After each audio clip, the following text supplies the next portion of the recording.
Bonjour, je m'appelle Franck Berthier, je suis metteur en scène et auteur. Il y a des années, je suis venu vivre dans votre pays, en Irlande, j'étais à Dublin. Des années plus tard, il y a 1 an et demi, l'Alliance française m'a invité à venir, Mathilde et moi et moi-même, présenter Choisir de vivre, qui est un roman que Mathilde a écrit et dont j'ai fait l'adaptation pour le théâtre. Ce roman retrace l'histoire de Mathilde, celle d'un homme qui a vécu jusqu'à ses 60 ans en tant qu'homme et qui a décidé de subir l'opération qui allait faire de lui une femme à 60 ans. Depuis des années, je voulais travailler sur la question du genre. Je suis tombé sur ce roman qui m'a semblé extrêmement intelligent, clair, accessible, et j'ai eu envie d'en faire l'adaptation pour la scène. La pièce a été créée il y a 4 ans. Nous l'avons jouée à Paris, en tournée, au Festival d'Avignon, et nous viendrons très certainement à Dublin la présenter. Pour l'instant, à la demande de l'Alliance française, je vais donc vous en lire quelques extraits. L'histoire se situe dans un hôpital de Bangkok, la nuit, juste la nuit avant l'opération. Dans une chambre d'hôpital se trouve Mathilde. Demain, demain je serai une femme. Dans 10h48 35 secondes, je serai celle que j'ai toujours voulu être. Il ne me reste plus que 10h48 35 secondes à vivre, le premier jour du reste de ma vie. Demain, j'aurai des seins, je m'appellerai Mathilde, Mathilde Daudet. J'ai froid, je tremble, mais je n'ai pas peur. Je n'ai jamais été un homme. Je me suis acheté une panoplie d'hommes. J'ai été un grand reporter de guerre, en fait une caricature d'homme, bravant sa mort en la provoquant. J'ai été trop lâche pour me la donner. J'étais un incapable. J'étais incapable de ressentir, incapable d'aimer, d'éprouver du plaisir, de m'exalter. Je n'étais en fait qu'un voleur d'images. Mais demain, je donne naissance à Mathilde. Je veux vivre et crier à la lune que rien n'est impossible. Au mieux, il ne me reste quoi, 20 ans? Au pire, une nuit? Je m'en fous. Je n'ai plus peur de rien. Une nuit ou 20 ans, qu'importe, puisque je suis. Dans le noir, je sais qui je suis. Alors mes 20 ans, je les veux flamboyants, libres. Je fais le serment d'être tous les jours une femme heureuse et fière de l'être. La lumière est plus forte que les ténèbres. La lumière est plus forte que les ténèbres. Vous, mes enfants, saurez-vous me pardonner? Accepterez-vous que votre père s'appelle Mathilde? Je ne vous ai jamais trahi. Mon âme ne vous a jamais trahi.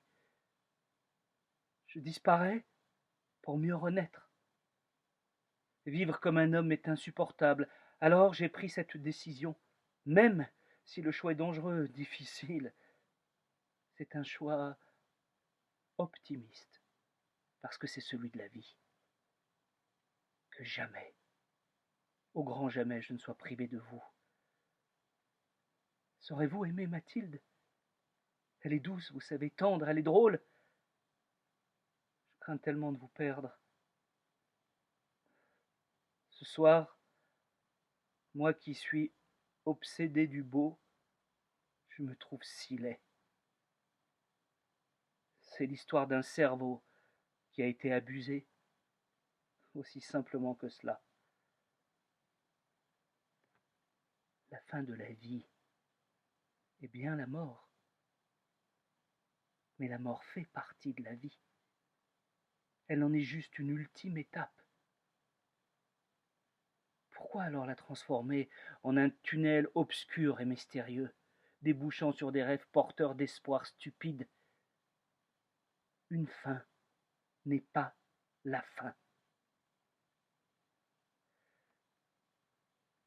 Soudain, on entend la voix de la mère de Mathilde, qui replonge Mathilde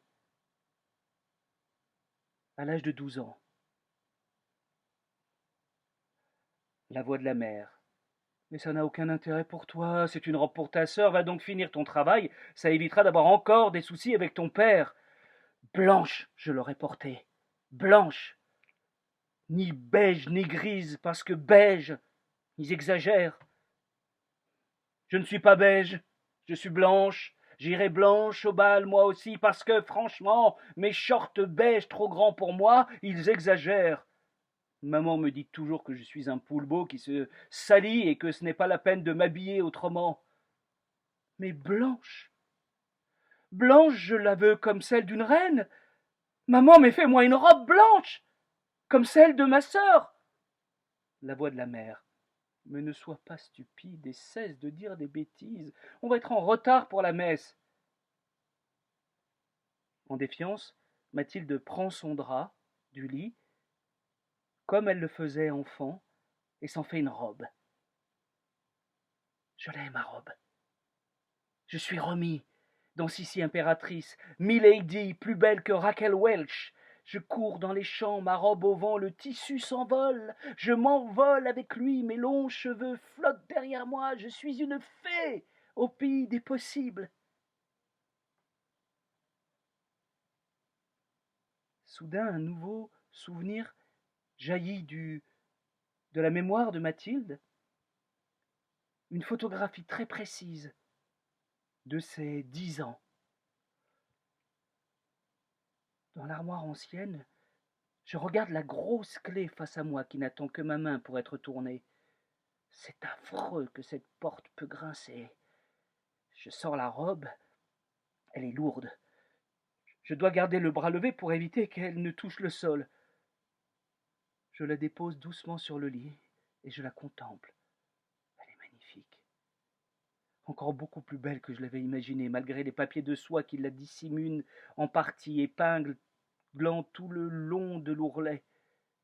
J'observe comment tout cela est fait, où sont les têtes des épingles, et puis, la peur dans le ventre, je commence à séparer le papier de la robe en prenant garde de ne pas le mélanger.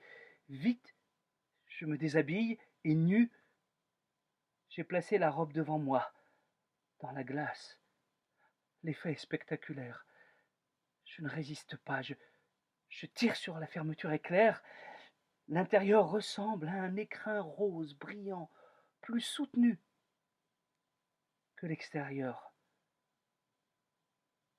Quand je remonte la fermeture, le tissu vient se serrer sur moi, s'évasant sous la ligne de la poitrine. Je marche. En me regardant dans la glace, je contemple la longueur qui traîne derrière moi. Oh, je ne sais combien de temps je suis resté envahi par ce désir fort et beau. Malgré l'ouverture au dos, la robe reste accrochée à moi. J'ai essayé de l'enlever, mais je n'y arrive pas. J'insiste, et ça ne marche toujours pas. Je commence à avoir chaud. J'ai peur de transpirer. J'essaie de voir dans la glace ce qui se passe dans mon dos, et d'un coup, je découvre un petit crochet qui tient le haut du décolleté et qui s'est fermé tout seul. Ça y est, je peux enfin le défaire, et je réinstalle la robe sur son lit. Mathilde enlève lentement le drap qui lui servait de robe et se regarde dans une glace. Pourquoi je ne vois pas ce que les autres voient de moi? Je me sens différente des autres. Je ne me regarde pas, je m'observe. Et je vois bien que je ne me ressemble pas. L'image du miroir n'est pas moi.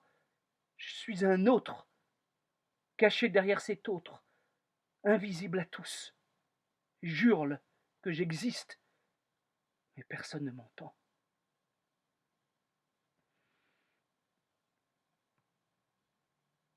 J'ai toujours laissé un peu de place dans mon armoire pour y cacher des vêtements doux qui m'autorisaient des récréations quand j'en avais le temps, des respirations quand le temps me manquait.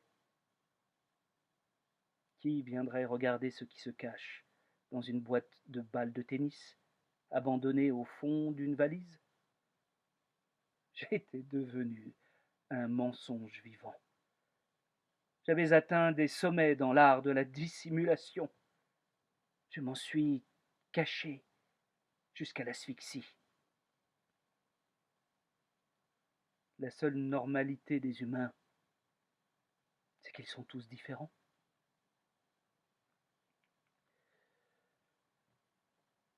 Ensuite, sur scène, nous distinguons le personnage de Mathilde qui nous raconte sa vie, qui nous raconte la mort de son frère tant aimé, qui nous raconte sa fascination devant le Bambi, un des premiers transsexuels qui était au Carrousel et qui se produisait sur scène, de Bambi, de toutes ces femmes, du rêve que cela provoquait chez elle. Elle nous raconte également son dernier amour, Anne, qui l'a accompagnée jusqu'en Thaïlande, jusqu'à l'opération, pour enfin devenir la femme qu'elle a toujours dû être. Et enfin, 6 ans plus tard, elle arrive à Paris. Cela fait 6 ans que je n'étais plus parisienne à plein temps. Je ne travaille plus, et pourtant je sais encore faire des photos, filmer. On ne m'a pas amputé des mains. On ne m'a pas crevé les yeux. Mais voyez-vous, je me sens un peu comme une divorcée ou une veuve, vous savez, celle que l'on invite avec d'autres femmes. Et je crains cette solitude, pour maintenant et pour plus tard. Alors j'ai décidé de m'inscrire sur un site de rencontre, en essayant de remplir au mieux les précisions qu'on me demande. Le questionnaire a un nom, établissement de votre profil psychologique. Cela renseignait sur mon poids, sur mon nom, sur la couleur de mes cheveux, si j'aime la viande, le poisson, Bach, Mozart, bref, de la psychologie pure et dure. Tous les jours, le site moucharde des gens qui se sont intéressés à mon profil. Certains me laissent un message, souvent une demande de rendez-vous. J'ai beaucoup consolé de veufs en larmes qui m'ont fait visiter la maison telle que leur ex-femme l'avait laissée. J'ai aussi découragé pas mal de gars qui voulaient faire l'amour avec moi en barboteuse tandis que je jouerais à la nurse avec du talc. Et puis un jour, j'ai rencontré Alexandre. Forcément, un conquérant.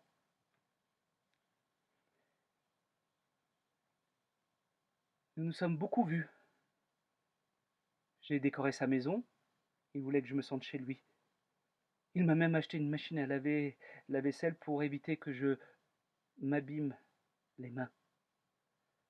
Le 1er janvier, nous avons même réveillonné ensemble en amoureux, robe longue, smoking, dîner devant la cheminée, coquille Saint-Jacques, foie gras, champagne. Je commence même à y croire. Soudain, il me dit: regarde cette maison, regarde si elle te plaît, tu pourrais y vivre avec moi. J'ai envie de recommencer à zéro. L'émotion me coupe le souffle. Je regarde la maison, c'est dans le Midi, pas loin de Toulon. Appelle l'agent immobilier, demande-lui si nous pouvons passer la voir. Et quand? Je file au bureau, je reviens ce soir. Un baiser volé, la porte se ferme. Il va bien falloir que je le lui dise. Il va bien falloir que je parle. Il va bien falloir que je le prévienne. D'abord, je le lui dois par simple sincérité. Et puis, je sais pertinemment que l'anonymat complet n'existe pas dans la durée et que forcément, un jour, il saura. Alors je lui laisse une lettre. Mon chéri, il me semble que tu m'aimes, que je t'aime également. Je voudrais juste te dire que je suis une femme parce que je l'ai choisi, parce que j'ai choisi d'être une femme. Le soir même, je reçois une réponse. Trouve-toi une autre victime et surtout ne me harcèle pas, car je pourrais devenir violent. Je peux donc inspirer une horreur telle qu'elle pourra provoquer ma mort. Moi qui me suis senti victime une grande partie de ma vie, alors voilà qu'à mon tour je deviens le bourreau de mes amants qui en retour pourraient me tuer. Difficile de composer avec cela. Difficile d'aimer à nouveau. Parler tout de suite fait fuir, parler plus tard risque de faire mourir. Après 60 ans, j'ai bafoué les lois et j'en suis persuadé maintenant. Mieux vaut ne pas être plutôt qu'être ce que l'on n'est pas. Qu'importe. Maintenant je suis libre. Si on ne peut posséder un jardin de roses, on peut au moins avoir un jardin de géranium. Ça me va aussi. Voilà la lecture d'un petit extrait de la pièce. Aujourd'hui, Mathilde est à Paris. Elle travaille. Elle est entourée de ses enfants, de ses amis. Et elle est bien la preuve de la liberté d'être. Merci à l'Alliance française pour cette invitation. Merci pour ce partenariat. À bientôt. Au revoir.